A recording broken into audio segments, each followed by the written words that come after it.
Yo, what is up guys? My name is Steven and welcome back to a brand new Clash Royale video. Now, sorry if I haven't uploaded in a pretty long time. I was working on this video.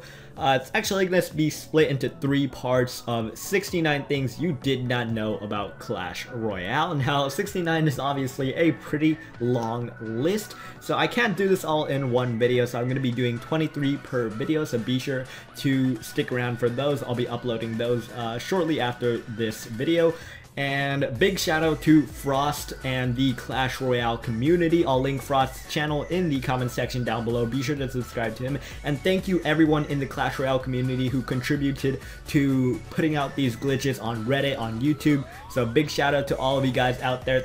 Honestly, this video wouldn't be possible without you guys. So if you guys do enjoy this, be sure to smack that like button down below. I do appreciate all of your support. And if you guys want to see more videos like this, don't forget to subscribe and turn on notifications. It really does help out. So without further ado, let's get into part 1 of 69 things you did not know about Clash Royale. Coming in number 1, we have the Mini P.E.K.K.A was an epic card. So if you guys didn't know this, the Mini P.E.K.K.A was an epic card during the Clash Royale soft launch in its early stages, but it was soon quickly changed to a rare card. If you go to the Clash Royale first look trailer, you'll actually see Chief Pat with the Mini P.E.K.K.A as an epic card in his deck. Number 2, we have Clash Royale in its alpha stage actually had normal archers on the arena towers and a wizard for its king tower. Now this was in the really early stages of Clash Royale when Supercell was just developing and making the game. They decided to come up with the basic concept using basically this loadout where they had pretty much all the old troops from Clash of Clans imported into Clash Royale, and they soon started editing those troops to make it better for Clash Royale. Number 3, during the soft launch of Clash Royale, the Expo was actually able to target ground and air troops and also had a range of 13, allowing you to put a Tesla in front of the Expo. And during this time, buildings were also insanely overpowered, so a bunch of people were running Tesla Expo, which pretty much pissed off the whole Clash Royale community. Number 4. During the Clash Royale soft launch, you could trap a witch behind a building, and the witch would pretty much act like a secondary spawner until the building was destroyed. This, however, wasn't that much of a game-breaking bug, because the witch and a building could be easily destroyed with one fireball, and that would lead to a pretty big positive elixir trade for the person that did drop the fireball. Although this glitch is patched, the cannon cart can actually still trap your troops behind buildings in some special occasions if it ends up going into cannon form at the right spot. Number 5. In the early stages of Clash Royale, the Golem had a different look than our current Golem does today. Now, as far as I know, the Golem was like one of the few cards that actually received a visual update in game. And before, the Golem had a spiked collar with no crystals on its back. But now, I think the new Golem looks definitely better. It has a darker shade to the rocks, and the crystals on its back definitely makes the Golem a much better card visually speaking overall. Number 6. During Clash Royale's lifetime, there's only been one card that could be mirrored without applying an extra elixir, and that card was the 3 Musketeers. Now, 3 Musketeers do cost 9 elixir as of right now, but before, when they were first released, they would cost 10 elixir, and because of that, they were widely underused because of their high risk reward play, and it was 10 elixir, so like once you drop them, you have no defenses to protect your crown towers. And the 3 Musketeers, they were 10 elixir. I was wondering how the mirror would work with them, but it turns out you don't need an extra elixir to mirror the 3 Musketeers. So along with this change to 9 elixir, Supercell also pretty much buffed the 3 Musketeers, allowing it to be used in most tank decks. The Mini P.E.K.K.A was an epic card, but what was the rare card? Well, that card was the Prince. Now, the Mini P.E.K.K.A did end up switching rarities with the Prince. I don't really know why, but Supercell just wanted to implement this into the game. Like, they could have kept both cards as an epic card, but like, I guess they just wanted to make the Mini P.E.K.K.A more accessible to other players while keeping the Prince at a pretty powerful place, especially in these low arenas because of the charge mechanic. Number 8. When Clash Royale was first in beta, Supercell actually ended up charging you to play battles. Now, before, this mechanic did go up by 1 gold for every arena you were in. So let's say you were in Arena 2, you would pay 2 gold to battle. If you were in Arena 6, you would pay 6 gold to battle. And now there's like Arena 11 and 12, so that would take a lot of gold out of my inventory just to play a few battles. This mechanic obviously did originate from Clash of Clans, where you actually had to pay to battle, but now Supercell removed it because a lot of players were complaining about the battle system and how you have to pay so much gold just to battle. Like, it doesn't seem a lot when you think about it, like 6 gold just to battle in Royal Arena, but when it adds up, it definitely does take a lot of gold out of your inventory. Number 9.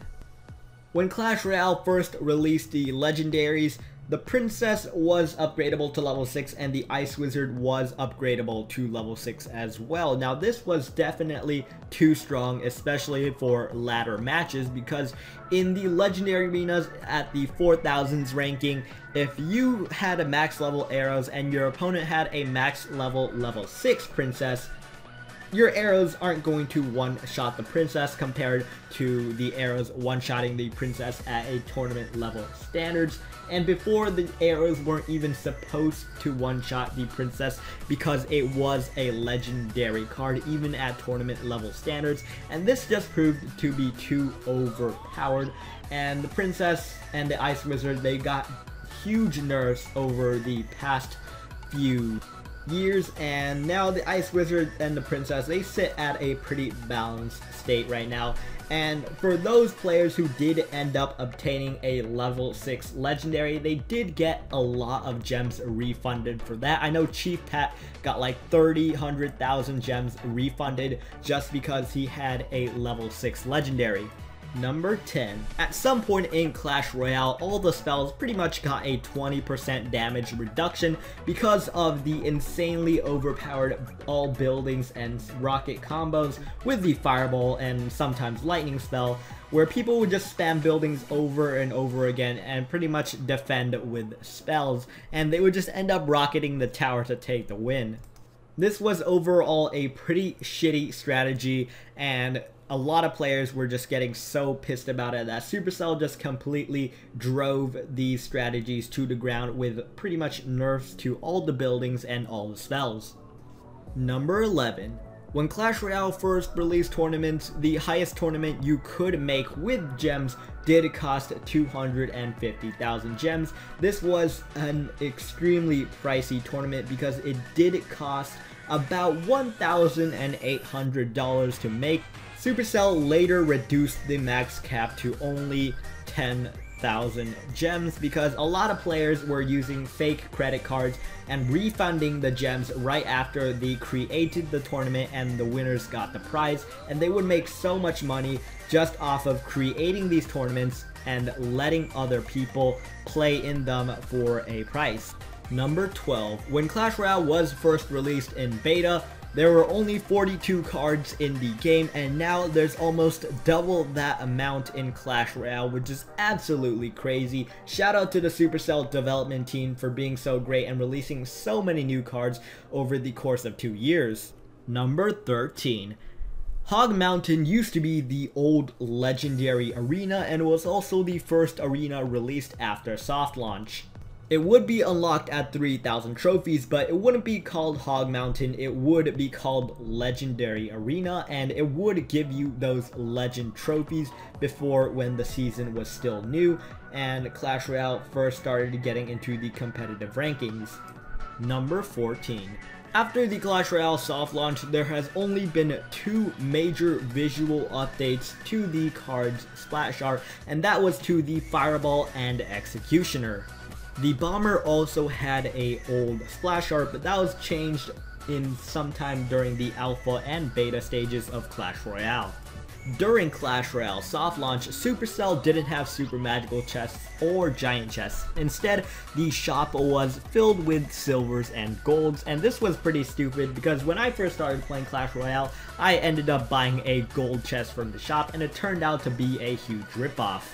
Coming in at number 16, we have the long range Sparky glitch. Now the Sparky, when it first released, there was a lot of bugs to it, and as you guys see right here, the Sparky did one-shot that Hog Rider from across the river, which was absolutely insane. Before, when this glitch wasn't patched, you could pull the Sparky using a tornado spell to the river, and it would still hit your tower from the river as long as it was locked onto the tower before you pulled it. Number 17. When Clash Royale was in its good old beta stages in soft launch, all the buildings pretty much had a life timer of 1 minute compared to the 40 seconds they do today, and the all building strategy was so overpowered that Supercell just had to nerf all the buildings and cut their lifetime down to 40 seconds. And don't even get me started on how cancerous the building plus rocket cycle combo was. Number 18.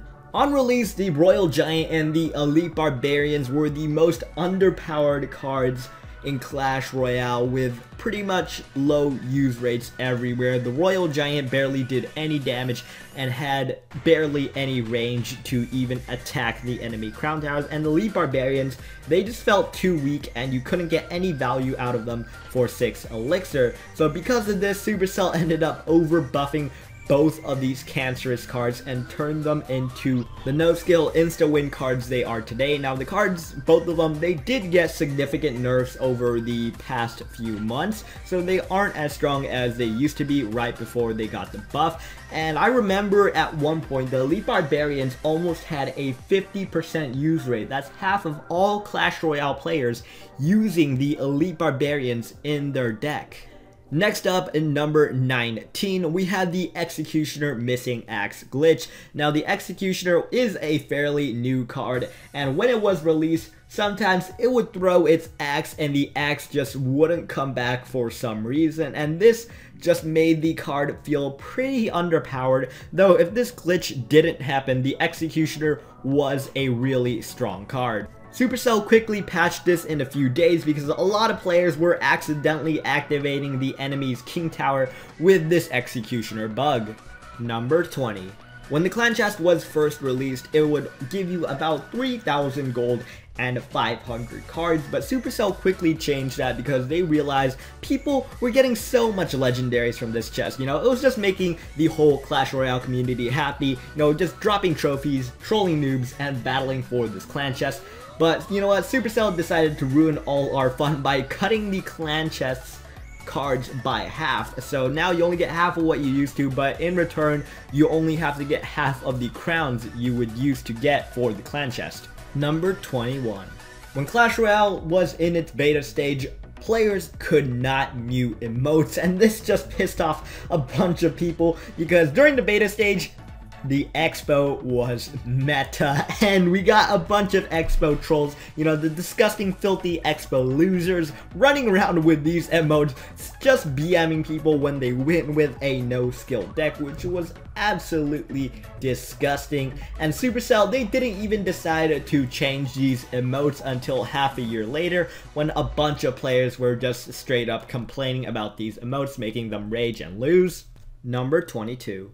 A few years back in Clash Royale, there was a thing called the Elixir Overcharge, and basically what this was is that you could get an extra drop of an elixir even if you were at 10. Now how this would work is you would basically time a troop or card placement at the exact moment another elixir would generate. So once you're at 10, you would time it perfectly, so right when you drop, let's say, a 5 elixir giant, you would have 6 elixir sitting in your inventory or your elixir bar. This was obviously really hard to pull off, so Supercell just ended up removing this from the game altogether, and you can no longer do it. But if you do want to watch a video where they do showcase this, Orange Juice does make a video featuring the Elixir Overcharge strat, but it is patched, so don't go ahead and attempt this yourself. Number 23. quickly after the global launch of Clash Royale, the max level cap was increased to 13, the max rare cap was increased to 11, and the max common cap was increased to 13. And the legendaries, they ended up getting a nerf, with their cap being decreased to level 5. So guys, that is going to wrap it up for today's video. Now, if you did enjoy the first part of 69 things you didn't know about Clash Royale, be sure to subscribe, turn on notifications, and leave a like down below to stay tuned for part 2. I will be releasing that sometime or a few days in the future from when this video was released. So big shout out to FrostYT and the whole Clash Royale community for helping me out with this video. I really appreciate all your guys' support, and I'll see you guys in the next Clash Royale video. Peace.